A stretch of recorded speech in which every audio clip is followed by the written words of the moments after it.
Cote d'Ivoire, curated by the Tony Blair Institute. Moderating this session is Mr. Daouda from the Tony Blair Institute. Joining the session are Madame Carole VERSTEEG from CEPICI and Mr. Simplice from Cote and Cashewnut and Cashewnut Council, Cote d'Ivoire.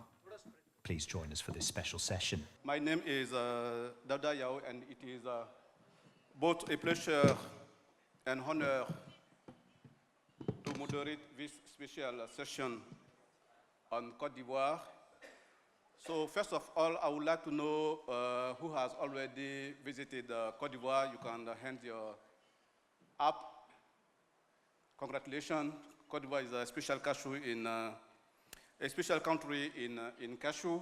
So we have today the Deputy General Director of CEPICI. The CEPICI is the Investment Promotion Agency for Cote d'Ivoire.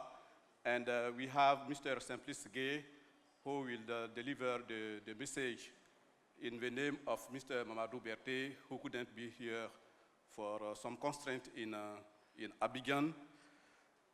So we want this session to be much more interactive. We are going deeply into Cote d'Ivoire, what is about new policy. And before that, we will have also a presentation on the business environment in Cote d'Ivoire. Let's welcome Carole VERSTEEG from CEPICI on business environment in Cote d'Ivoire. Thank you, Daouda, for introducing me. Good afternoon, ladies and gentlemen. The duty today that I have is to present the business environment of Cote d'Ivoire. There's always a lot to say about Cote d'Ivoire. I've seen that some of you has already visited Cote d'Ivoire or are living in Cote d'Ivoire. Always nice to recap a little bit of what is Cote d'Ivoire, the information that you have, the updates that have to be made. Cote d'Ivoire, as you know, is around 32 million inhabitants. Around 32 million inhabitants with a GDP growth of 6% over the last decade. Very important, very sustainable development, a growing middle class and a strong domestic market. And this morning, one panelist has mentioned something very important regarding to the cashew industry, the domestic market.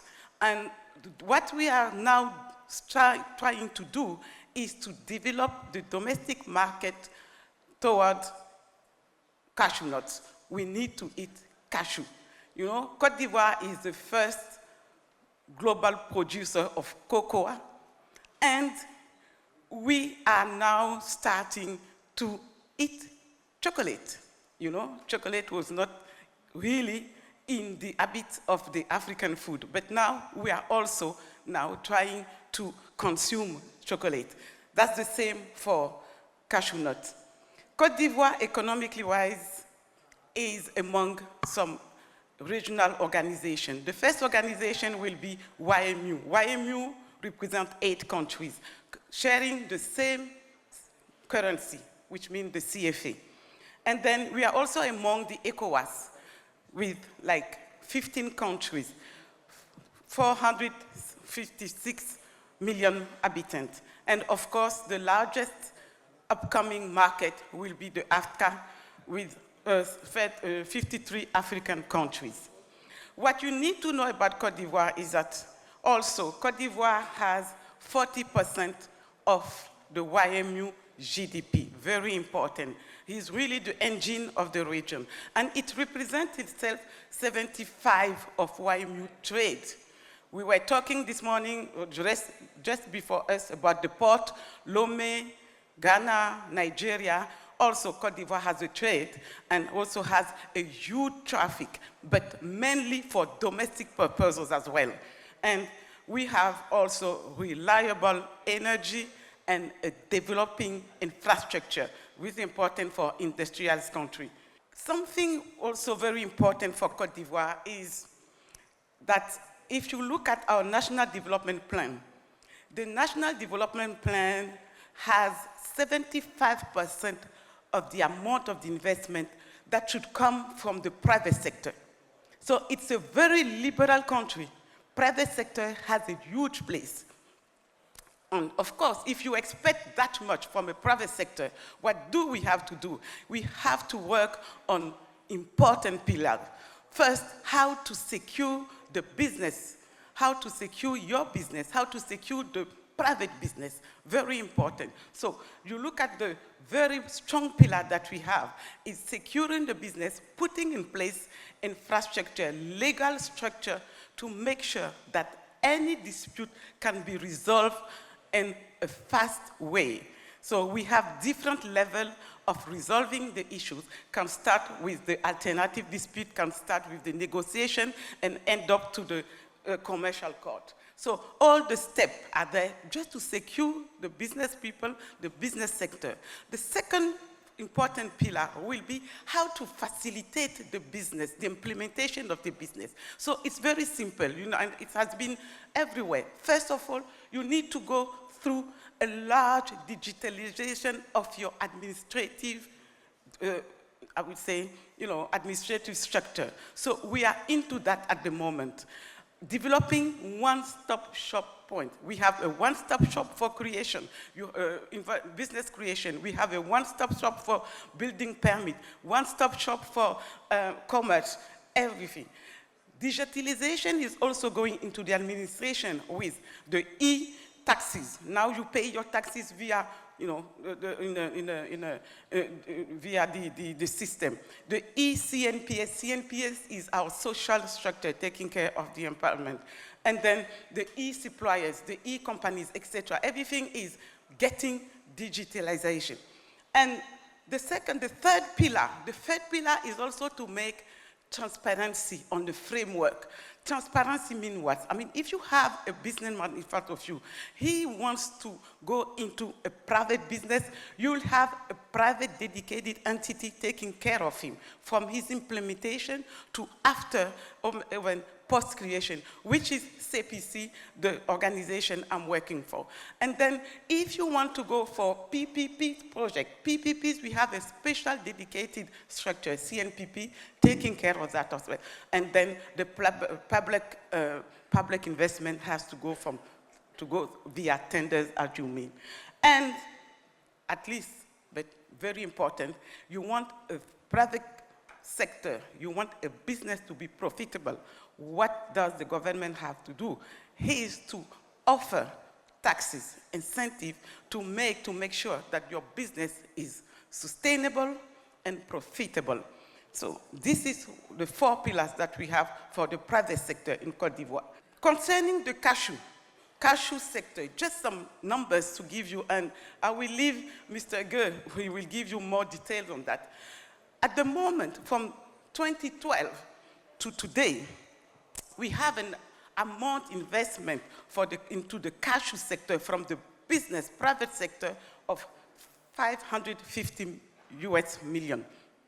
So this is what we have, but this number is from CEPICI, meaning what? Meaning that these investors went through the investment code CEPICI. So this is what we had been approved from 2012 to today, I would say. In terms of companies, we have 65 companies registered, both national and international. In terms of job creation, quite a lot, 6,173, which is also something not bad, but we expect more as the rate of transformation will grow from now up to 75% by 2030. And if you look at the cartography of these investors, you have 90% large enterprise, large company, and 62% will be the small and medium enterprises. The graph here is showing from 2012 to 2025 how the investment were going up. You can see a drop here from the 2011, 2021. That was due to the COVID. You remember, everything was shut down, and we just, we had to face that the growth of the increase. And then we are going up and up. But now we are really in a good phase. We'll see that by 2030, we should be really on a good way. As for the kind of investment we have, the kind of investment for the cashew sector, you can see that the cashew kernel is around, the companies there are more into cashew kernel, 80% of the share, compared to the derivative project, compared to the processed derivative product. So we have balm, juice, and CNLs that are very not starting, but what we're doing is pushing the investors into that business, which is also very lucrative, but just don't, the focus is not there at the moment. But by what we have as intention in our portfolio, by 2030, we will make sure, and you'll see the figures will rise up. So these are I would say, the kind of investment you can make from the cashew, from the kernel to energy production. Some name, and I know some of them are here, some international companies and also national companies that we have in Cote d'Ivoire. So CEPICI, what is CEPICI? CEPICI is the place where you incorporate your company, you create your company. So how do you do that? So do we do that with a one-stop shop, as I said? The one-stop shop that we have, the one-stop shop will have together on the one place, CEPICI, the taxes, the CNPS, which is the social structure for employees, the Ministry of Commerce for all the license, and also we partner with the commercial court. So from the one-stop shop, this is the document that you are getting. You're getting one very important document, which is the unique identification number. This is your ID, the ID of your company. And then you'll get all the annexes. You'll get the trade and personal credit register, which is the RCCM. This is the legal one. And the notice of company and corporation. These are the documents for your companies. Then with that, your company is born, that's it. You can still start operate. One-stop shop means having everything at the same place. First, you create your company. This is the step that you have to go through, but no problem, just give us a call and we will arrange all of this for you. Then you submit a file for your investment code.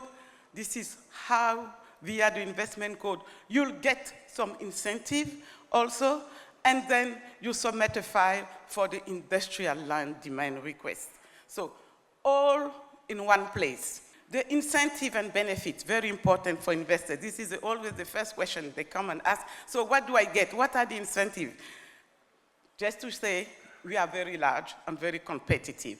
The incentive, the investment code in Cote d'Ivoire, it's a law. It's a law because it has been adopted via the parliament.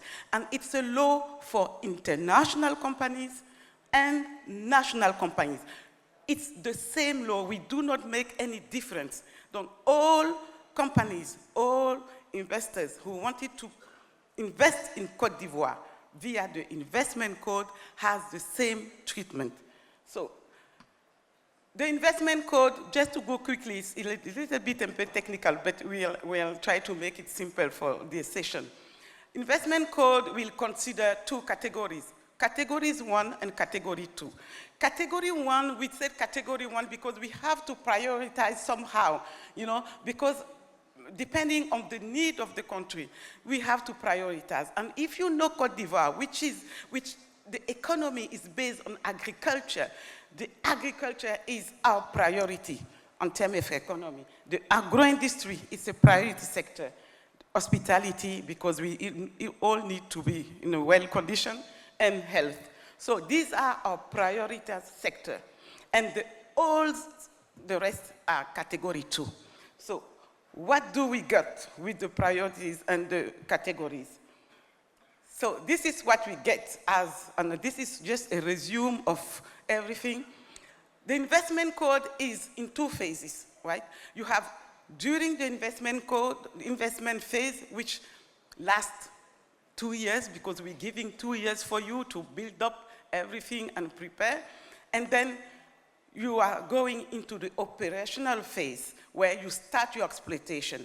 So the investment phase, what do you get? You are building your factory, you're getting your material coming in, your equipment, everything.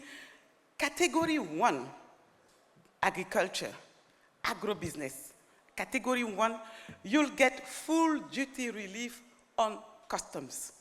You will import everything, and you'll get free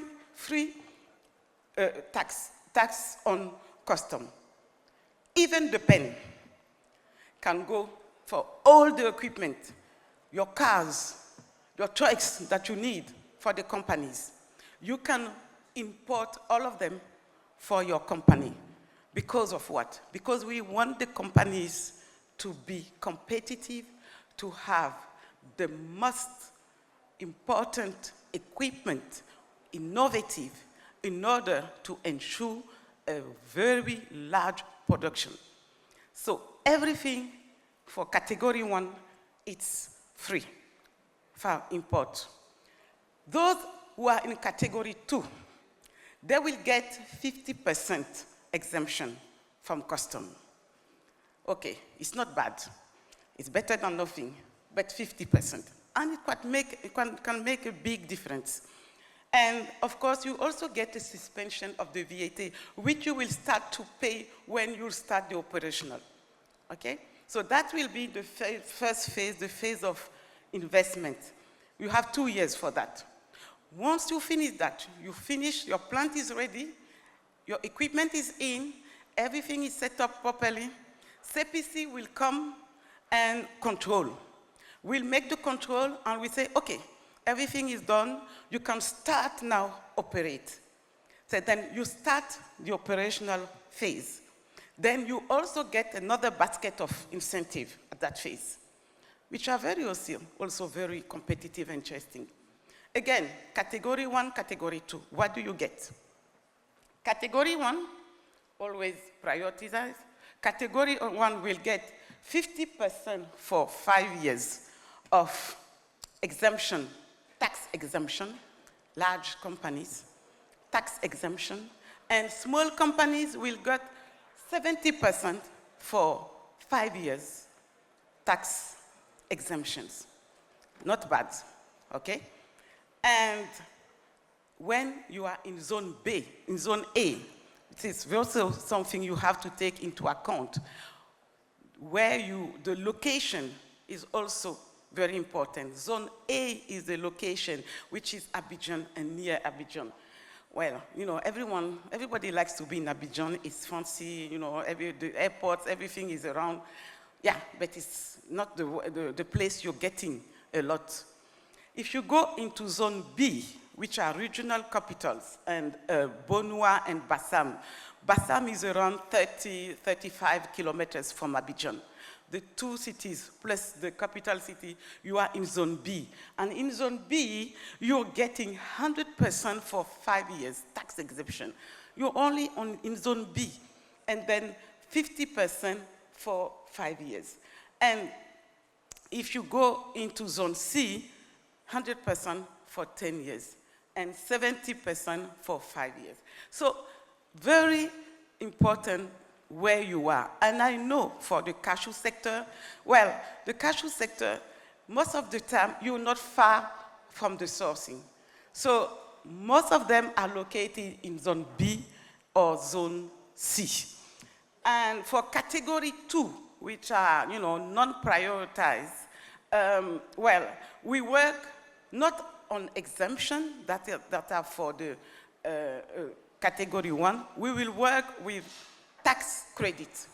What is the tax credit for us? It's just like if you look at in Abidjan, you are located in Abidjan, you will get 20%, 25% tax credit from your investment amount, your total investment amount. So that is very important when you are into phase one, building your factories, having your equipment. So we will take all the bills that you spend for your investment, and then we'll give you 25% of the total investment as a tax credit. And you'll be able to pay all your taxes with this 25% until it's finished. Can be for 10 years, can be for 5 years, but then you have 25% tax credit that you can use to pay your taxes. And if you are into zone C, you'll get 50% tax credit for your total investment amount. Very, very large, I would say. Besides this, you'll have additional incentive. How? As I said, we are a liberal country. We don't force anyone, but we give extra incentive. If you have a local employment up to 80%, you'll get 2% more on what you're getting, okay? If you also have subcontract, okay? Subcontract, local SMEs working with you as subcontractor, we're also getting 2%, which is now 4%. And if you have also into your companies local shareholders, we don't force you, but we said, okay, if you have Ivorians with you for up to 34%, you're also getting 2%. So 6% additional to all of this. And now it's starting to be, the appetite is coming. And I can tell you, it's not bad, right? So this is just to give you an overview of the investment code. What we always say to the investors coming to Cote d'Ivoire, first of all, as you know, CEPICI, Center of Investment Promotion of Cote d'Ivoire, will be your entry door. Please take your time to come to CEPICI, get the real information. And then we will help you from your idea to the implementation to your business into the field. It's our responsibility. And anyone who went through CEPICI, I can assure you that there were no problem. But again, make sure you have the right information. What's happened is that most of the time we have investors coming, they're starting to do their business, and then they realize that the investment code, they will come to us, but it's too late because the investment code is not retroactive. So better come to us before you start anything. And if you're eligible, it will start. So again, that's what I was saying. That is CEPICI. We're here to help the investors. We're here to assist the private investors. And we are here to make sure that the project, whether it is a national investor or an international investor, we are here to assist and to make sure that the project will be implemented. Cote d'Ivoire, to resume, is, as you say, first global producer of cashew.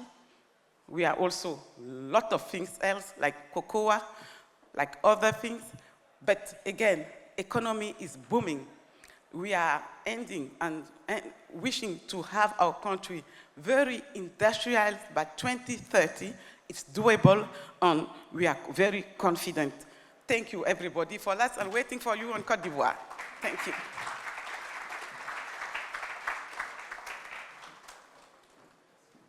Thank you very much for Carole. So we know that CEPICI is a one-stop shop for a business.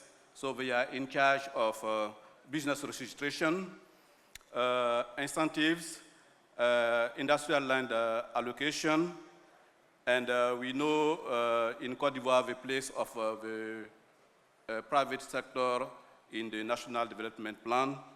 And from 2012 to 2025, I mean last year, $550 million have been invested in the cashew sector through CEPICI, and this is for both national and international investors.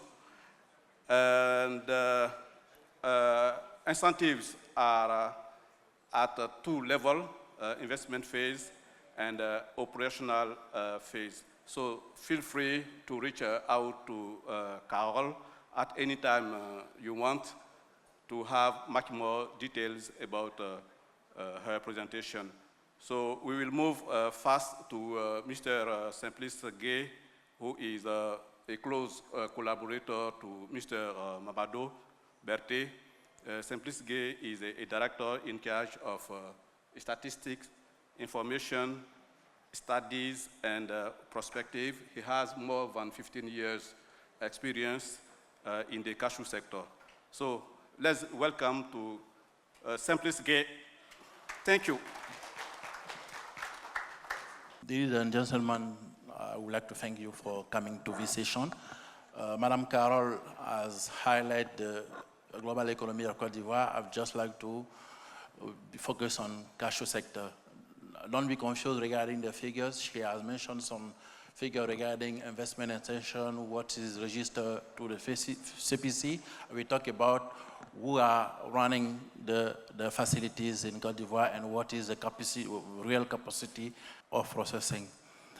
Okay, so the cashew sector, we move from reforestation need to cash crop since 1919. Okay, so at the beginning of the history of cashew, it was about to reforest, to fight against desertification in the north part of the Cote d'Ivoire, and now we are in the position of a cash crop. The sector is now occupying, so we are second or third cash crop in Cote d'Ivoire, depending on the season. So we are near cocoa, and sometimes we have palm oil or rubber. We are dispatching the second. 2025, we have 1.5 million tons of raw cashewnut. You can see we move from less than 200,000 metric tons in 2005 to 1.5 million in 20 years. You can see what is the achievement of Cote d'Ivoire. The sector is affecting 3 million, minimum 3 million persons living directly from the crops. I'm talking about the farmers, not the entire value chain. Only farmer, we are talking about 3 million persons, and the trees is covering 70% of the country in Cote d'Ivoire, north part, center part, east part, and now it's coming the west part of the country. We have, in terms of job creation, since we start processing locally, we have around 20,000 employees in the sector. And the job is promoting mainly women. We have 66% of women working in the sector. And regarding the sector, we have 9 companies working in adding value regarding shell processing. And in terms of our position, we are now the 3rd processing country, 3rd in the world, behind Vietnam, India, and we are now 2nd exporter of kernel in the world. To achieve this performance, we have the commitment of a government which is engaged to support the sector by giving some incentive. We have, for example, the subsidies, the main thing. I know you are interested by this incentive. We were around 400 francs CFA per kg, roughly 0.8, depending on the rate of the dollar. And we are also the support of CEPICI to obtain everything Madame Carole was talking about. We have a special agreement between processors and the government to have additional incentive. And also we have put in place purchasing a window for processors to purchase the raw material. Last year it was 2 months. Monday, by the end of the coming week, we will know what will be the single window this year. We have also a special mechanism for national companies to procure the raw material. We have center for training. We need to increase the capacity, to build the capacity, to have local expertise on the sector. So we have a center in Yamoussoukro where we can train, we can test equipment.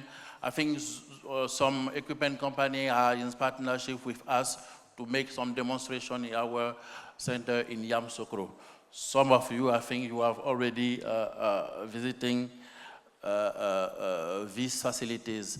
And we are also the CETA, which is the largest exhibition on equipment in the world regarding cashew innovation, cashew technology. Now, after all these incentives put in place by the government, we have reached some results during the last 10 years. I think seeing is better than talking about. So a short movie will show you what we have done, what we have reached during the last 10 years. Madam, please, can I have the movie? Thank you. In Cote d'Ivoire, the story of cashew is no longer just about harvests and exports. It has become the story of a nation determined to create value at home. A story of ambition, industry, and people. With the support of the government and the commitment of the Cotton, Cashew, and Shea Council, the sector has taken a leap that few had imagined a decade ago. In less than 10 years, locally processed volumes grew from 40,383 tons in 2016, only 6.2% of national production, to 659,579 tons in 2025, reaching 43%. A transformation of over 1,500%, rewriting the place of cashew in the economy. Behind these numbers stands a growing industrial landscape. Processing units increased from 15 to 37, with 65% owned by Ivorian investors. Installed capacity expanded from 82,500 to 830,000 tons, including the world's largest single-site cashew processing plant, capable of 100,000 tons per year. Across the country, factories of all sizes now form a living ecosystem. 7 units below 5,000 tons, 8 between 5,000 and 10,000 tons, 11 between 10,000 and 20,000 tons, and 11 above 20,000 tons. But the heart of this transformation lies in its people. In 2025, nearly 20,000 direct jobs were created, 66% held by women, and the potential remains substantial, with more than 30,000 direct jobs expected by 2030. Innovation is pushing the boundaries further. Cashew shells, once discarded, are now powering new industries. 9 units are already active in this segment, strengthening competitiveness and opening new horizons. Today, nearly half of the FOB export value comes from locally processed products. Côte d'Ivoire is no longer only a global producer of raw cashew. It is becoming a place where cashew is transformed, where value is created, and where opportunity takes root. For the sustainable development of the cotton, cashew, and shea sectors. Okay. So you can see what we have done during the last 10 years. Now let me talk about what is coming in terms of perspective from 2026 to 2013. So the perspective, our target is to reach 1 million tons of raw cashew processed. that it can be roughly 50 to 60% of the national production. That means we can continue being the main player in terms of export of raw material. Be confident regarding this commitment. And we also want to strengthen the contribution of national funded companies. We want to develop added value by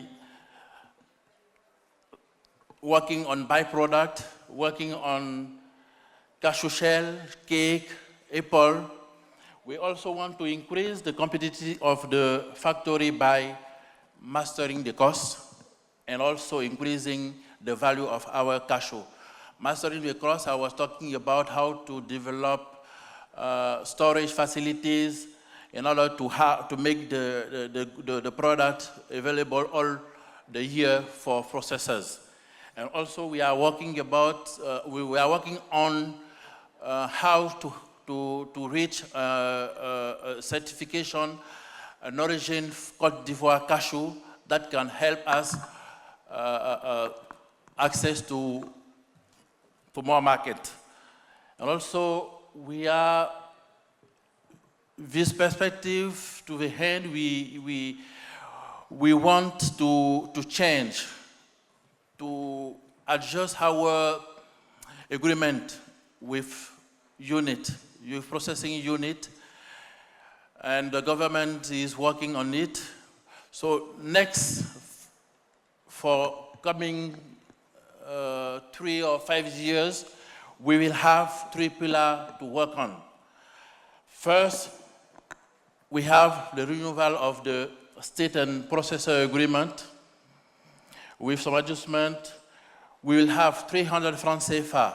We're talking about in the morning 0.55 USD per kg in terms of SLC for national companies, and also 150 francs CFA per kg for international companies, international investor. That will be for 3 years. And you will have some exemption, tax exemption, import of spare material, import of packaging material, import of equipment, all the equipment. You will have it during 5 years.